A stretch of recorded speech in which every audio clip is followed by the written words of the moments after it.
Hey everybody, welcome back to Trinity Dairy. Don't forget to like and share the video, subscribe if you haven't. You can also follow us on Facebook and Instagram. Today is February 27th, 2025. It's nice out today, not quite as warm as yesterday. A little bit breeze kicking up. It's supposed to cool down a little bit for a couple days, but that's okay. It stiffens up the mud a little bit and helps things dry out. And then I think back up into the 40s and 50s again next week. So it kind of looks like spring is coming early.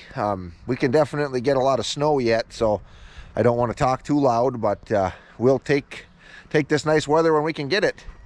But what I'm going to work on right now, my project here, at least to get started on. So a while back, we brought this poly feed bin down here to put the concentrate in for the dairy feed. And the auger that was on there, I had taken it off because the poly hopper that the auger goes in, the auger had worn a hole through the back of it. So I'll show you what I did to fix that up. I just took, you can see the hole, I cut the piece of plastic out. It didn't cut all the way through, but it had cut a hole in here. So I just took a piece of plywood, it was just 1/2 inch treated plywood, and bolted it in there. And then also what I did, and what I should have probably done originally, so this auger, I put a carriage bolt inside the tube, so it's got the round head to rub against the back, so it can kind of hold against that without cutting into it. I think that'll help a lot. And I also have it clamped a little bit better here than what I did originally. So I think that'll help a lot too. But I thought about buying a new boot, but we'll try this and see how this works. So I'm going to try to get this back in. I've got this tripod here. I think I'm going to hang the motor end off the tripod and then get that bolted up under there. I don't have the motor on it yet. Figured it'd be lighter and easier to work with without the motor. So we'll get set up here and get some things, get the auger hanging off that tripod and see if we can get it bolted in there. Okay, we got kind of set up here. I got the floor jack underneath over there to hold the bottom up. And then I got to come along on this tripod so I can adjust the top and get that where I need to, and then we can put the bolts in.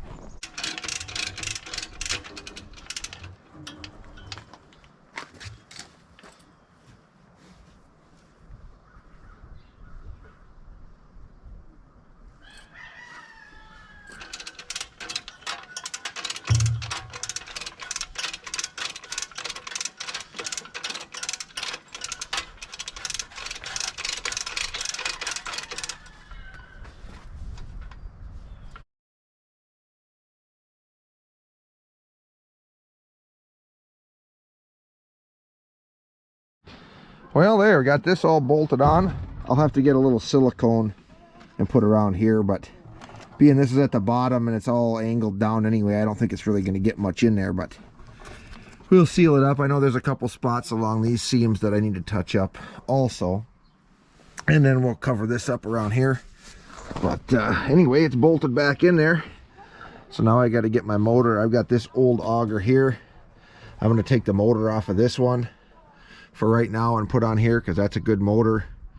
And if I have this auger on here, I don't need this old auger right now anyway, so I can nab the motor off of that one and get this thing going.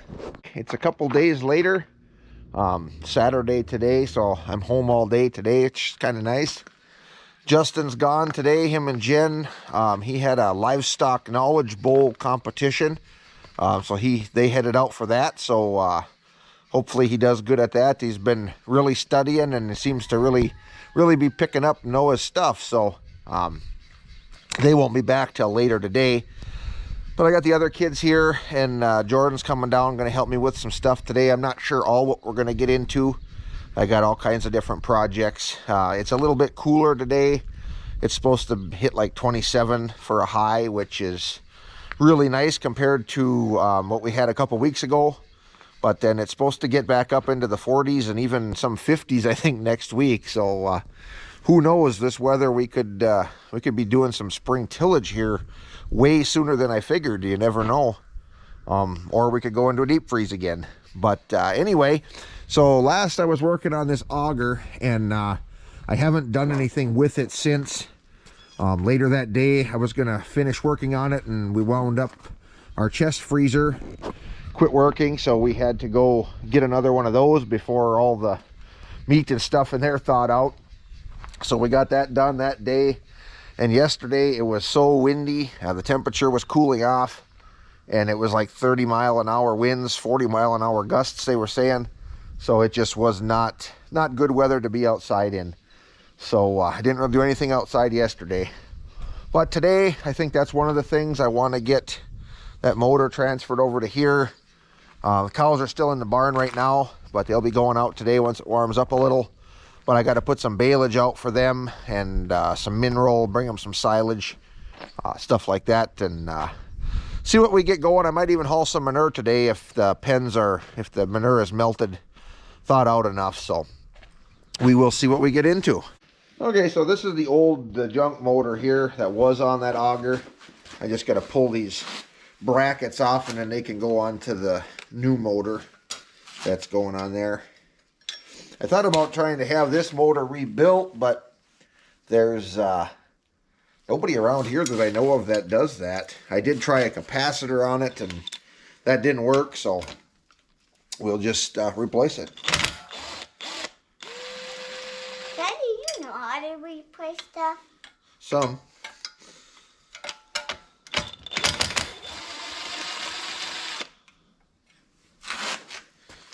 I better pull those out of there before they fall out.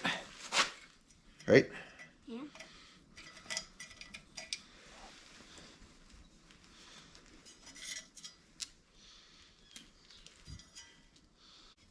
Might as well pull the cord off of here too, I suppose. It's not super long, but it's a good cord. Whoops. Can you grab that for me? Yeah. Thank you.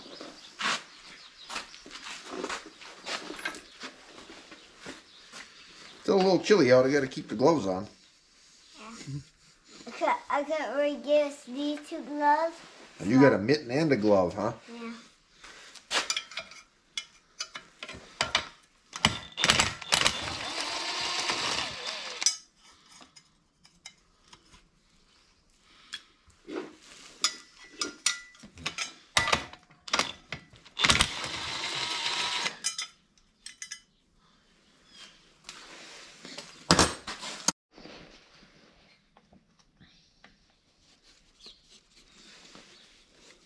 Papa showed me how this thing works. Oh, yeah? You pull it out and you crank it up. I'm going to keep this cover, too, because I think I might have another motor that is missing a cover on the barn fan, and I think this might be the same style cover, so we'll keep that around also.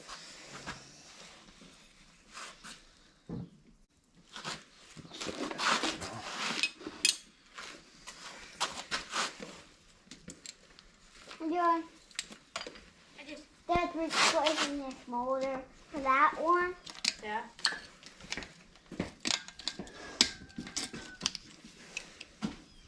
Might need a couple of ends on there, but cord is good. All right. Well, I think I'm going to turn Jordan loose on pulling that other motor off of that other auger, and I'm going to go get some mineral and stuff out for the cows.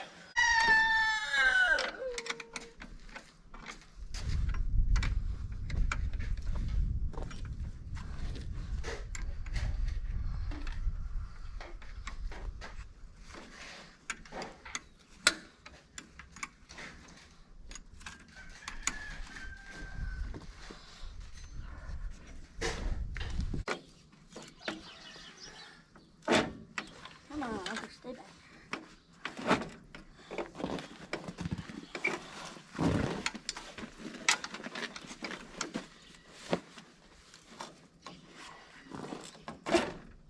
Holding it back, Jordan. Well, there we go. Jordan got it all off of there. We just used the impact on that last one because it was hard to get in there to turn it enough. So now we can get it mounted on those other brackets. All right. Jordan's going to mount these back on here just loose so we can adjust it if we need. I'll run out and put some mineral and some bicarb out for the cows. We'll take you out there, and then I'll go open the gate so we can get hay out. All right, so we're out here. This is our mineral feeder for right now for the milk cows. I have a new one that I actually bought to put out here that's covered. Just keeps that stuff from getting so nasty from the weather. But with the ground being froze, I don't have I gotta pound anchors in for that one, so they would maybe go in now that we've had this warm weather, because they don't have to be real big. But for right now, we'll just put everything in here. They've still got a little bit of bicarb left, and I keep salt out for them. They've got a little bit of salt in there. I don't typically like to mix the salt and mineral in the same compartment, because they may need one and not the other. And if they're mixed together, you know, if they don't need salt and they need mineral, but it's mixed with the salt, they may not want to eat it. The new feeder I have has 3 compartments, but for now we'll just dump the mineral in here. And since I brought bicarb out, we'll dump that in here as well. I don't know if any of you out there that have cattle keep sodium bicarbonate out for your cows at all, but I would recommend it. I used to just keep it out strictly for the milk cows, but I started putting some out for the dry cows and heifers, and even, you know, some of the younger heifers. And I think it's nice to have out there. It's pretty cheap, and it just makes a really good kind of buffer to keep their stomach in line. And if they don't need it, they won't eat it. They won't touch it. It may sit here. You might dump a bag in, and it'll sit here for 2 months, and they won't touch it. And all of a sudden, you'll switch, you know, forages or something to something that's a little more acidic or whatever, and all of a sudden they'll just devour it. So I think it's a good thing to have out there, so we keep it out for the cows. But we'll dump that in here and go get some hay out.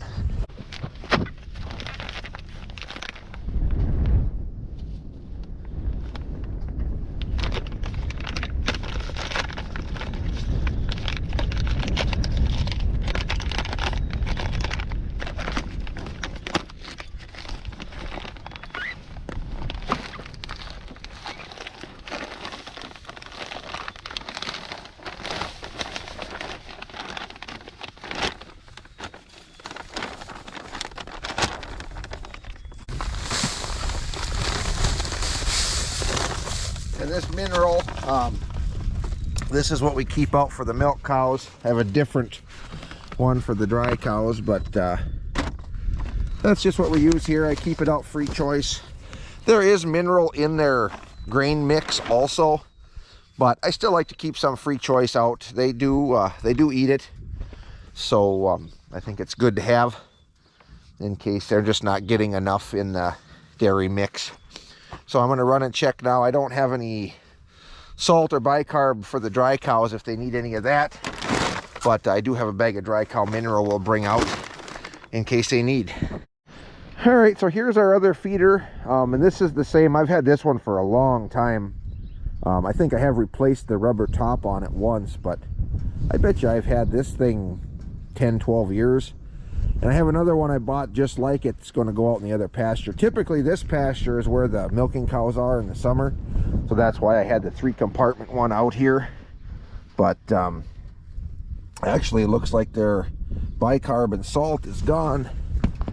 They do have mineral left, so I won't dump them any mineral today.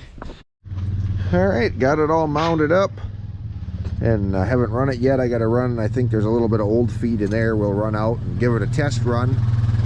I got to put the cover on here yet, but I figured I'd wait, make sure the belt and everything is good and nothing's rubbing or anything there.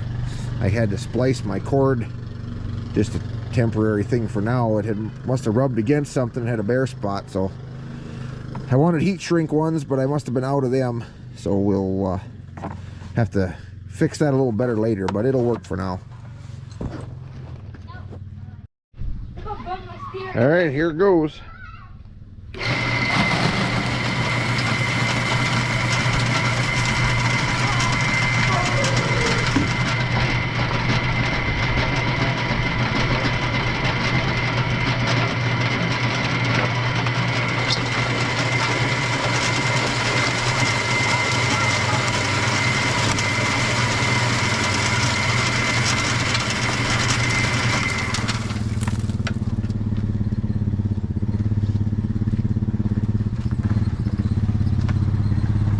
Well, it's working. Actually, that feed that was in the auger doesn't look too bad. I'll just throw that out for the heifers. Nothing in there that's going to bother them. Yeah, so that's going to be nice. I'll have to make a little bit of a slide off of here to come over to go into the hopper on the mixer, but that's not a big deal. It'll be a lot nicer than having to set this up. But we'll see. I let some feed into here,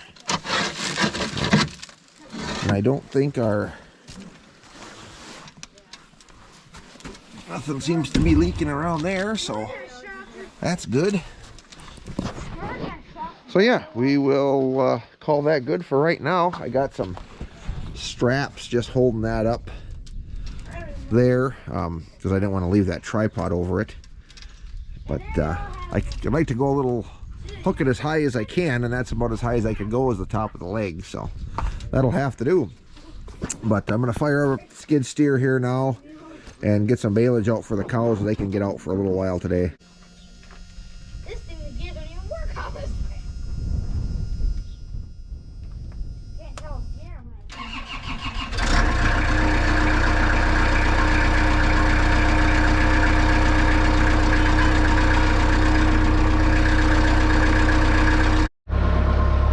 Alright, here's one of the bales of baleage that we made last year. Some first crop. It was pretty decent hay. It's a little stemmy because it was first crop, but it smells good. Cows seem to be eating it good. You can see in the feeder here there's a little bit of stuff left, but that's pretty much just stemmy. There was some of its weed stems even. I can't remember what field this was off of, but what's left in here is pretty much just bedding anyhow. But yeah, I think it's pretty decent hay otherwise. But I am actually contemplating getting rid of the wrapped bales and going to making haylage instead of the wrapped bales. Quite a few different reasons actually, and I mean, I like the quality of the baleage, and the longer hay I think is a little bit better for the cows than the chopped hay as far as digestion. But a lot of it has to do with the handling the bales versus handling the haylage. You know, to get enough moisture in these so they keep well, they're really heavy, and my baler, my loaders, all that stuff is really undersized for these, especially when you're on frozen ground. It's just hard on them, where the chopper boxes and stuff are kind of built for that, and I already have them anyhow, now that I also already have a bagger. When I bought the wrapper, that's all I had at the time. I didn't have a bagger, and the small amount of hay that I made then, it worked out better just to wrap a few bales. But now that I'm covering more ground, I got enough hay where we could, you know, fill a bag.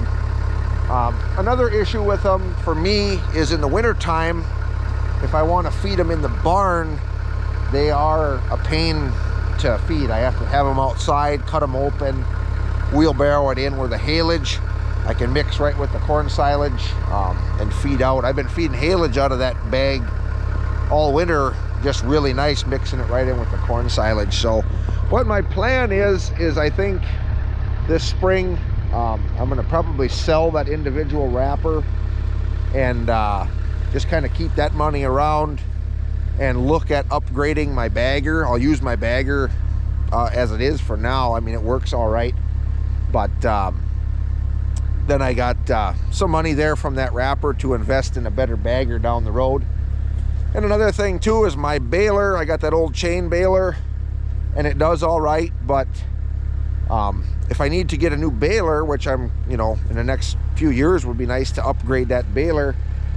You know, if you want to get a silage baler, you're adding a lot more money onto the purchase price of a baler versus just being able to get just a plain baler. So a few different options, and not saying that the wrappers aren't a good idea or good for certain situations, but I think for where we're at right now, the bag would just work better for us. But Paul's going to set the feeder on that one, and we'll go get another bale out here. Jordan's letting cows out now, so they should be out here in a few minutes.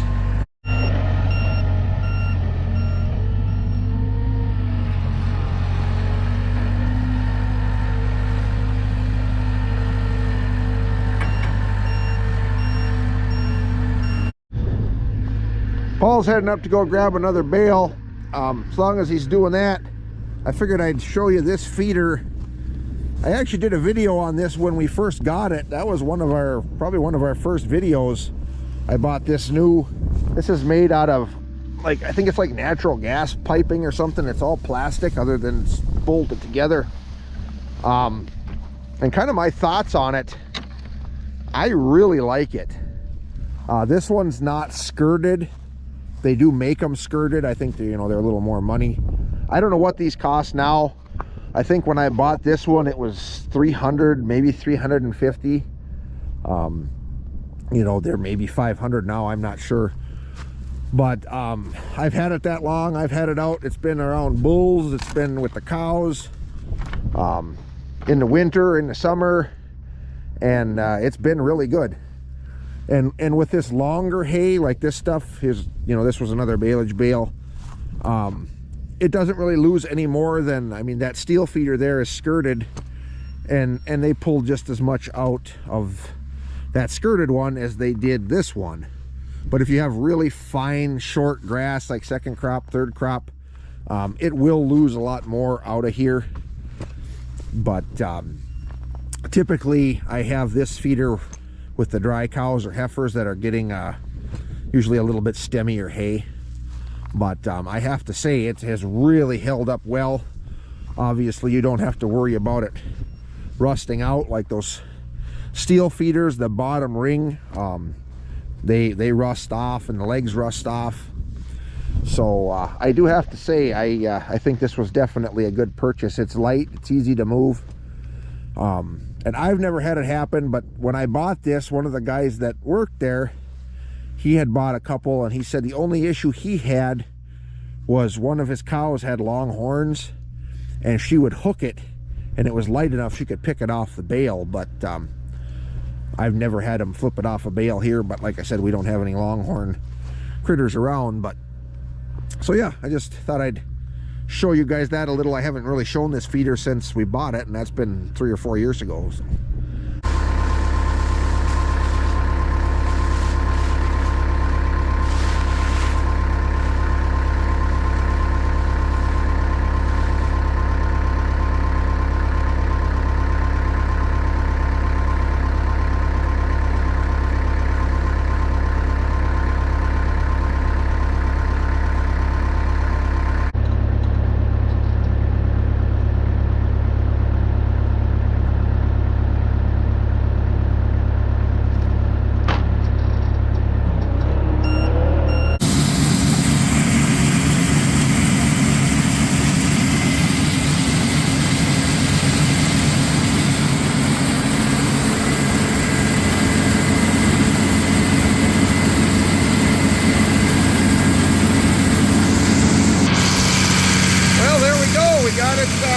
Set up there, going into the mixer. I had a piece of 4-inch like stovepipe laying around, so that made a good little chute go right in there, and seems to be working out good. So we're going to finish grinding up this load of feed, but I'm going to probably wrap it up for this video. So I want to thank you all for watching. Hope you enjoy it. God bless, and we'll see you in the next one.